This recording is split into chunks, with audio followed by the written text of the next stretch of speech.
This podcast is being recorded and produced on Gadigal land. We pay our respects to the traditional custodians of this country and elders past, present. We extend our respect to any First Nations, Aboriginal and Torres Strait Islander people joining us today. Always was, always will be Aboriginal land.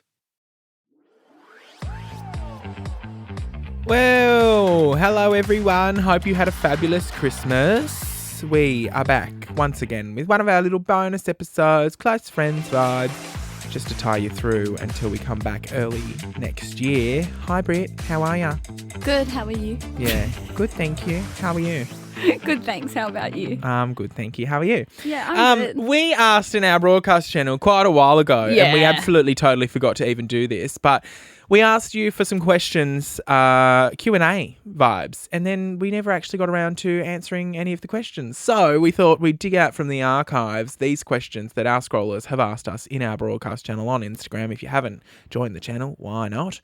And just thought we could do a chill Q&A because let's face it, we didn't plan anything else. Can't be bothered. Okay, I like this question, Matt. Let's start with this. Okay. I'm just going straight into it. Yeah, go for your life. How you two navigate genuine friendships versus only their... Sorry. I'm sorry, this is written really badly. Sorry to whoever asked this question. But essentially, what this person is asking is how do we navigate online versus genuine friendships because you're well known in the public eye. Yeah. That's what the question is. And I love this. Okay. You start. I know exactly what you're asking. I know exactly what you mean, but it's really fucking obvious to me.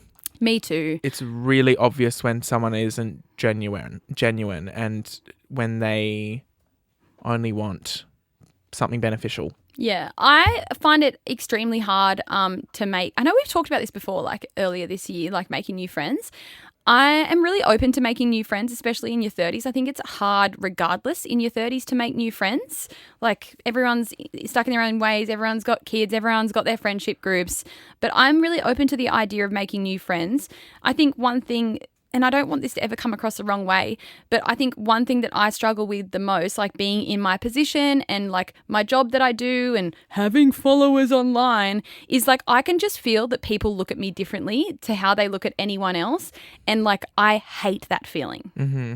I hate that. Like I hate the, oh, you work with Brittney, like what's she like, blah, blah, blah. Like I get people are curious and whatever, but I find it hard to make new friends when I know that any girls that I meet out there like have this preconceived idea of me just because of what I do for a job. Mm-hmm. Like, and straight up, I'm going to say, like, I hate that because I can tell when I meet people that they're just looking at me differently.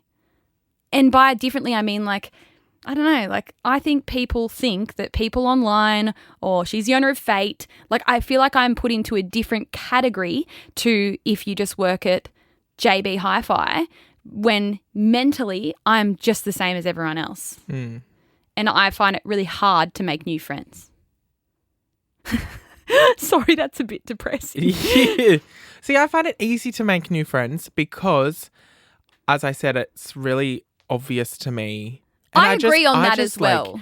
Like, I just understand the vibe. Like, I can just get a vibe off someone straight away and go, oh my God, we're so each other's person. Like, we're going to be friends. I think what I'm trying to say is it's really noticeable to me when I meet, let's say, a girl out and about or wherever, and when she just treats me like a normal person. That stands out to me. But most of the time, it's not that. Like, and then I find it hard to make friends with that person because it's like, oh my God, can we get a photo? You know, which I'm more than happy to, but then I find it really hard to make friends with that person. Yeah. That's what I'm trying to say. And then so when someone meets me and they go, how the fuck are you? How's everything going? And they just like talk normally. Like I really appreciate that. Yeah. And could see myself being friends with that person. Yeah. But you're right in saying like you can tell when someone's genuine or not, like because they make it pretty fucking obvious. Yeah, for sure. But even still, it's also like a subconscious thing, I feel, for me. What do you mean? Well, like even if they did come up and go, hey, how you going? I reckon I could still See through the lines. if they were being genuine in that interaction or not. Yeah. I just feel like I'm really good at reading people, and it only takes me 30 seconds to know what type of person you are and whether we're going to gel or not. Yeah. Do you know what I mean? Agreed. Yes, I'm judging a book by its cover, but I haven't been wrong yet, so there you go. Okay, next question. Well, I'm just going to go to the ones that have the most likes Okay, because yeah. most people want to hear about that. What's one opportunity that you turned down that could have changed your careers? Do you have one that comes to mind? I feel like you would have a lot when it comes to fate. No, I would say mine was I've spoken about this on the podcast before. I was going to audition to go on High Five. Oh. It's not coming to me, but maybe. Yeah. It was when I was living in Melbourne. So I would have been 24-ish or 23 and I was going to audition to go on High Five. Imagine where you'd be today. Yeah.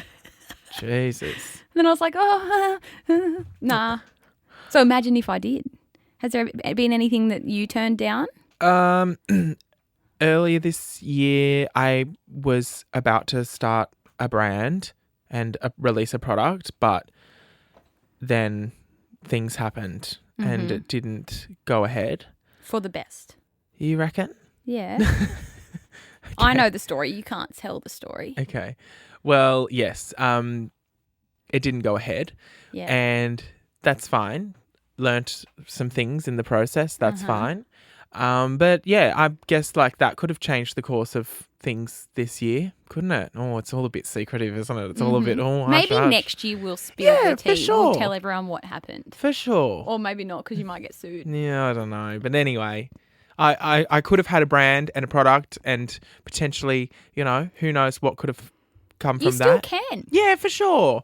But it's also something that's not really at the top of my to-do list right now. So that could have changed my career. But I'm thinking back, and not really. I've kind of have taken every opportunity I could I have. feel like you're a very yes person. Yeah, like I feel like if it is going to benefit, I guess, changed your careers, that could go either way. But I think what they mean is there an opportunity that could have changed your careers, as in like made it even better? Is that is that how you read that question? Because that's how I read that question. But I'm like, all the things that I see a benefit in, I take that opportunity, which I feel like at this stage in my life, if you're not taking opportunities that benefit you, if you're taking opportunities that don't benefit you, stupid, dumb.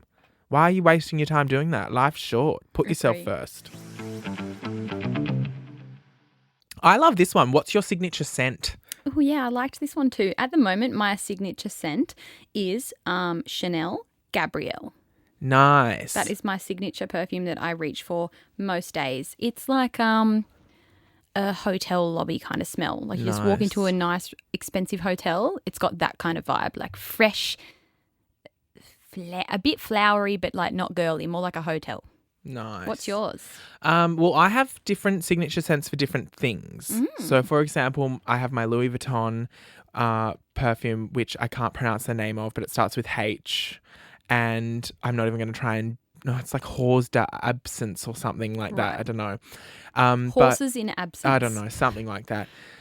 It's my like very fancy, very, I wear those to my special occasions, let's say, and a lot of events and things like that. And then the like everyday kind of scent is like Paco Rabanne Invictus.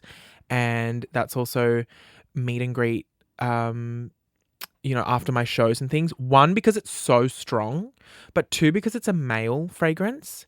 And I just love the fact that I'm sitting there in a crown and a dress and a heels and everything, and my legs are shaved and all the rest of that, looking very womana. But when they come up and say hello, I then smell like this like daddy, like this hot man. Like I just love, keeping people guessing.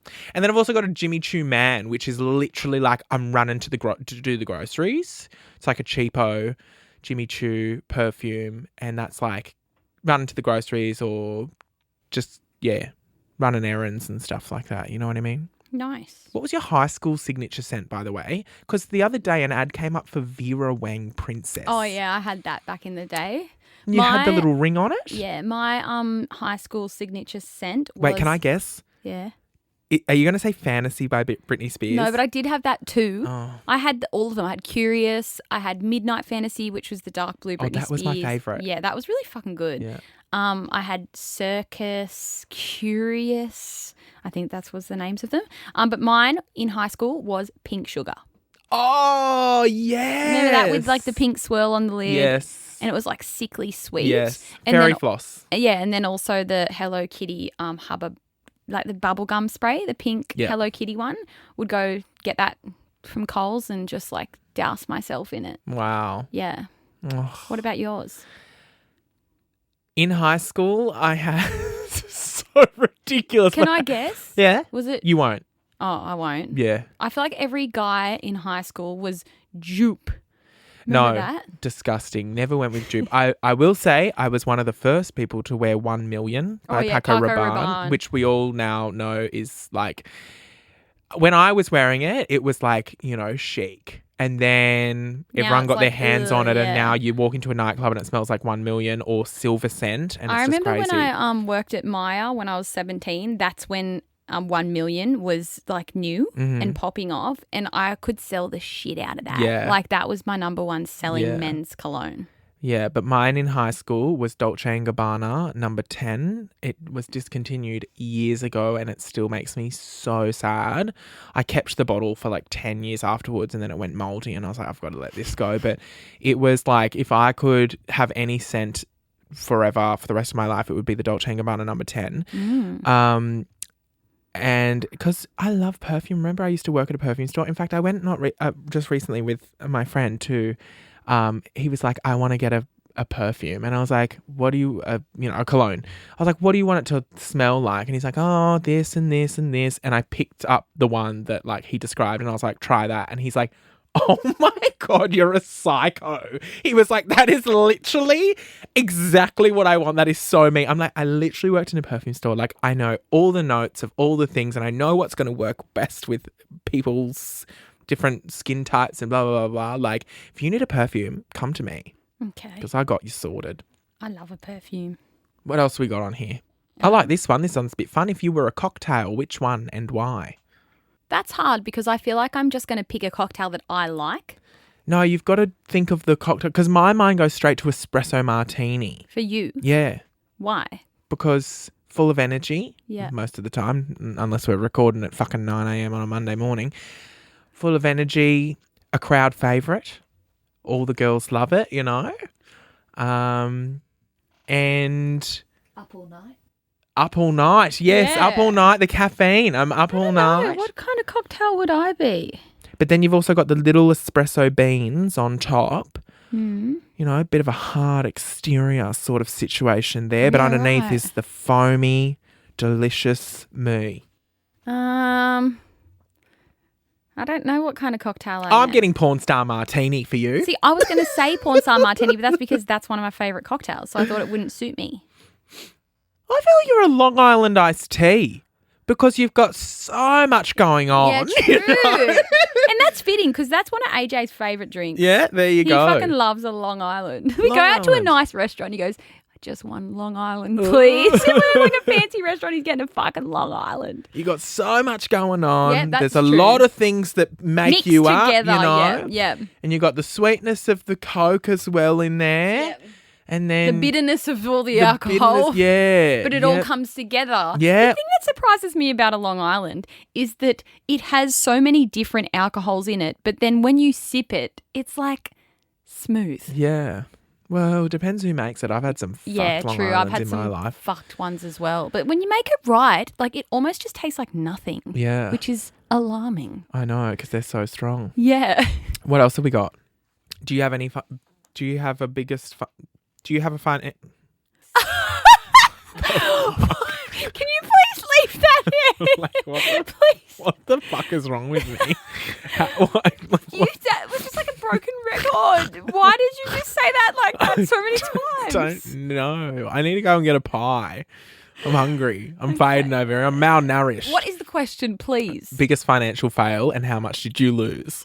I wouldn't say, I guess it is kind of a financial fail. It was just when I was 18, I got a credit card. I think at the time it was just like a $1,000 limit one. And I did use it at the start to like pay for my car rego. And then I like paid that off slowly. But then the bank did the whole like, you're now eligible for $2,500 because like I got a $1,000 limit one. But then if you like pay it off okay-ish, then they'll increase the limit. And it ended up getting up to be a $10,000 credit card. So I could spend up to $10,000 and I'm fucking 18 years old. And then I don't think I bought anything stupid, but I just kept putting things on it. I think I might have bought a couple of pieces of furniture because I was living out of home. And so I did like car rego, furniture, a TV, whatever. And I just had a period of my life there for like a few years where I was never not paying it off. Like it just would never go down because then I'd like forget to pay and then I'd get slapped with the fucking fees. And so just for ages I had like $8,000 debt and yeah, probably ended up paying back way more than $8,000 with all like the interest and everything. And that was just dumb. But I had no fucking guidance, did I? So how was I to know that would be stupid? And I've still never had a credit card, and I still will never, because I know I will not be able to. Well, that was fucking. control. How long ago was I 18? Yeah. Well, 15 years ago or something. So I was so young. This was before like Afterpay or anything like that. So that was the option that we had. And it just started with like paying off the car rego, and then it turned into just always having like $5,000, $6,000, $7,000, $8,000 debt. And I've thought about getting one just for points. Yeah. And paying it off straight away, but it's a slippery slope. See, that's what we do for our business. So we have a business Amex, and like we put all of our big expenses on that so that we can get points. But like we pay it off like every month. So like you're never like in debt kind of thing. Yeah. And we do it with all our business purchases, like our Australia Post bill and everything like that. So we're going to be paying it regardless. God, your points will be through the fucking roof. I got millions, man. Do you want me to tell you how many Where are we going? Well, Can you please tell us how many fucking Amex points you have? Okay. Oh my God, this will blow my mind. And you happy to put this in the podcast? Yeah. Okay. Who cares? Okay. Hang on. It's loading. Oh my God. Hannah and I are sitting here looking at each other like fucking hell. 7 million. We got 6,964,646. 4 world trips on that. 7 million. 7 transfer something to me right now, bitch. What the Well, fuck? we've never used any. Like, 7 million Amex points. Oh my God, I'm sweating. but that's because we put our business expenses on there. Like we put our Australia Post bill. That's like $100,000 a month. 7 million. Yeah, but like we 7 haven't. million. What? Where are we going? What are we doing? Yes, so we've had it for like 2 years now, and we just purely got it for the points thing. Like we put all of our big bills on it, and like we pay it off before the end of the month, so you don't get charged interest or anything like that. Like you're in debt until you pay it, and we always pay it. Like AJ pays it, but we've never used it like to go on any trips yet because we've just been working so hard for the last 2 years. So I guess like we're going to go on some good holidays. First class by the sounds of it. Bloody hell. Yeah. 7 million points. I can't get over that. Wow. But it's not like me. It's like that's fate. All the fate expenses have got us that many points. Yeah, for sure. But I get to reap the benefits. Oh my God. That's insane, actually. It's got me a bit hot under the collar. Yeah, legit. Well, I don't know if I can continue now that I know that you've got 7 million Amex points. That's crazy to me. 6,900,000. All right. Anyway, look, that's enough. I need to process this information. And we're going to plan our holiday. We're going to plan our holiday. Okay. Thank you for listening, Scrollers. We love you. Hope you're having a fabulous Christmas season. And we'll see you on New Year's Eve. Yes. Our last episode of the year is falling on New Year's Eve. Oh my gosh. We should do a drinking game. Okay. How am I getting home from Nova? No, like in our episode, we should do some sort of drinking game every time we say something. They have a sip. All right. Nice. Okay. Fabulous. And then they can listen to it on New Year's Eve at their party if they're having one at home. Yeah. All right. No worries. See you next Tuesday.